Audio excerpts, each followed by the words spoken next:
மாங்காடோட famous RF Ambur biryani எப்படி பண்றது இந்த வீடியோல பார்க்கலாம். இது வந்து நாங்க கடைக்கு பண்றோம், பட் வீட்ல எப்படி பண்றதுன்னு பர் கேஜிக்கு எவ்வளவு இன்கிரிடியன்ட் போடணும்ன்றது நாங்க கீழே டிஸ்கிரிப்ஷன்ல கிளியரா கொடுத்துருக்கோம். இந்த வீடியோ வந்து ஸ்கிப் பண்ணாம பாருங்க, ஏன்னா இதுல வந்து டைம் வேஸ்ட் பண்ணாம எல்லாமே ஃபாஸ்டா தான் இருக்கும். ஃபர்ஸ்ட் வந்து டபரா எடுத்து வச்சு தண்ணி ஒரு பக்கம் கொதிக்க வச்சிடலாம். இன்னொரு டபரால கிரேவி செய்ய எண்ணெய் ஊத்திட்டு அதுல வந்து எடுத்து வச்ச ஸ்பைசஸ் எல்லாம் போட்டுட்டு நம்ம சூடு பண்ண எடுத்து விறகுல வச்சிடலாம். நான் மறுபடியும் சொல்றேன், இன்கிரிடியன்ட் எல்லாமே வந்து டிஸ்கிரிப்ஷன்ல கிளியரா கொடுத்துருக்கோம், செக் பண்ணிக்கோங்க. ஸ்பைசஸ் நல்லா ஃப்ரை ஆன உடனே அதுல கொஞ்சம் ஆனியன் போட்டுட்டு அதையும் ஃப்ரை பண்ணிடுங்க.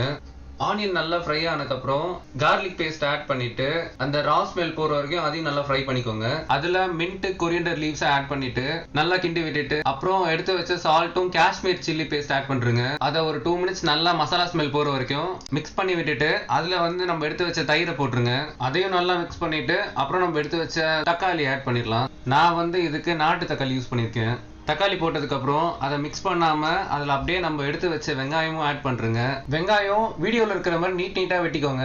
அப்புறம் வெங்காயமும் தக்காளியும் ஃபுல்லா பாத்திரம் ஃபுல்லா ஸ்ப்ரெட் ஆகிற மாதிரி நல்லா வந்துட்டு ஃபிளாட் பண்ணிக்கோங்க. அப்புறம் இப்போ நம்ம எடுத்த இஞ்சி பேஸ்ட் எடுத்து பாத்திரம் ஃபுல்லா வர மாதிரி கொஞ்சம் ஸ்ப்ரெட் பண்ணி அதை போட்டுட்டு நம்ம ஷெஃபோட சீக்ரெட் மசாலா ஆட் பண்ணிடலாம். ஆட் பண்ணதுக்கு அப்புறம் இதை ஒரு 5 மினிட்ஸ் வந்து மீடியம் ஹீட்ல தம் வச்சிடலாம். நாங்க இது வந்து விறகுல பண்றதுனால கொஞ்சம் ஹீட்டுக்காக இந்த விறகு அட்ஜஸ்ட் பண்ணிடுறோம்.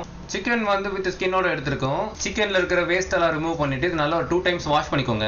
செஃபோட சீக்ரெட் மசாலா எப்படி பண்றதுன்னு நாங்க டிஸ்கிரிப்ஷன்ல கொடுத்துருக்கோம், அதையும் நல்லா செக் பண்ணிக்கோங்க. இப்போ 5 மினிட்ஸ் தம் வச்ச டபரா திறந்துட்டு அது நல்லா ஒரு கிண்டிக்கோங்க, நல்லா அடிபிடிக்காத மாதிரி.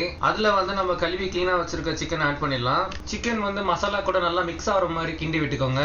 இதுதான் ரொம்ப முக்கியமான ஸ்டெப், க்ளோஸா பாருங்க. நம்ம லெமன் ஜூஸ் ஃப்ரெஷ்ஷா பிழிஞ்சிட்டு அதோட கொட்டை இல்லாம நீங்க அந்த ஜூஸ் மட்டும் தான் வந்து சிக்கன்ல ஆட் பண்ணணும். லெமன் ஜூஸ் ஆட் பண்ணதுக்கு அப்புறம் அதுல வந்து நம்ம தண்ணி ஆட் பண்ணிடலாம். இந்த கிரேவிக்கு இந்த தண்ணி ஆட் பண்றது தான் லாஸ்ட் ஸ்டெப்.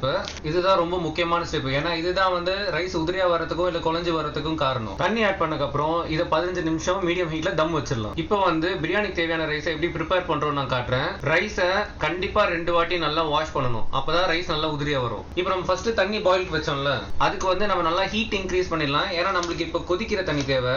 ரைஸை நல்லா கழுவிட்டு அதை தண்ணியில இருந்து ஃபில்டர் பண்ணி எடுத்து தனியா வச்சிருங்க. நல்லா கொதிக்கிற தண்ணிக்கு மின்ட் லீவ்ஸும் கொரியண்டர் லீவ்ஸும் ஆட் பண்றேங்க. அப்புறம் நம்ம தண்ணிக்கு வந்து சால்ட் ஆட் பண்ணிடலாம். தண்ணி நல்லா மிக்ஸ் பண்ணிக்கோங்க. ரைஸ் வந்து தண்ணியில 4 பக்கம் வர மாதிரி கொஞ்சம் நல்லா மிக்ஸ் பண்ணிடலாம். ரைஸ் வந்து 50 to 60% தான் குக் ஆகணும், மீதி வந்து நம்ம வைக்க போற தம்ல குக் ஆயிடும். ரைஸ் வந்து 50% குக் ஆனோடனே அதை ஃபில்டர் பண்றேங்க. நம்ம இதை தம்ல ஆட் பண்றதுக்கு முன்னாடி தம்ல இருக்கிற கிரேவியை நல்லா ஒரு வாட்டி மிக்ஸ் பண்ணிடலாம், அப்படி இல்லைன்னா அடி பிடிச்சிரும். ரைஸை வந்து கிரேவியில ஆட் பண்ணிட்டு சிக்கன் பீசஸ் மேல வராத மாதிரி கிண்டி விட்டுக்கோங்க. இந்த ஸ்டெப்பும் வீடியோல வர மாதிரி பார்த்துட்டு ஃபாலோ பண்ணுங்க, ஏன்னா இதுவும் ரொம்ப இம்பார்ட்டன்டான ஸ்டெப். உண்மையை சொல்லணும்னா இந்த வீடியோ எடுக்கும் போதே எனக்கு ஆக்சுவலா பசிக்க ஆரம்பிச்சிருச்சு. கிண்டி விட்டதுக்கு அப்புறம் இது வந்து ஒரு 20 மினிட்ஸ் வந்து மீடியம் ஹீட்டுக்கும் கொஞ்சம் கம்மியான ஹீட்ல தம் வச்சிடலாம். நாங்க வந்து விறகுல குக் பண்றதுனால விறகு கறியை நாங்க யூஸ் பண்ணிக்கிறோம் ஹீட் அட்ஜஸ்ட் பண்றதுக்கு.